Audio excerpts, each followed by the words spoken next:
Initialement, son regard était incrusté de plomb.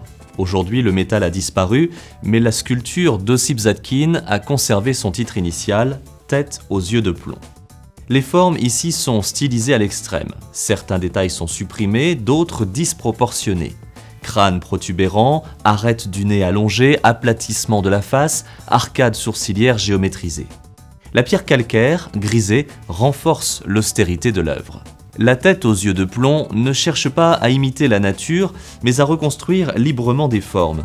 On y retrouve l'esthétisme des arts primitifs qui influenceront les sculptures de Zadkine jusqu'à la fin des années 20, à tel point que l'artiste sera qualifié de sculpteur nègre par la critique. L'art africain s'affranchit de la représentation exacte du corps humain et livre une transcription libre et expressionniste de la réalité, à l'instar d'Ossip Zadkine.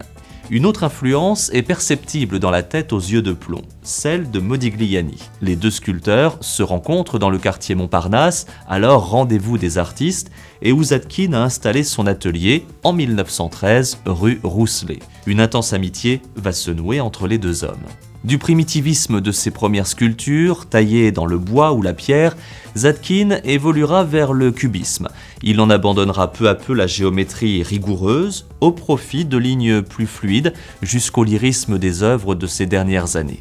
En 1928, Ossip Zadkine installe son atelier au 100 bis rue d'Assas dans le 6e arrondissement de Paris. Valentine Prax, l'épouse de l'artiste, lèguera la maison et les œuvres de Zadkine à la ville de Paris qui transforme le lieu en musée. Elle répond ainsi aux vœux de son mari disparu en 1967. La tête aux yeux de plomb y est actuellement exposée.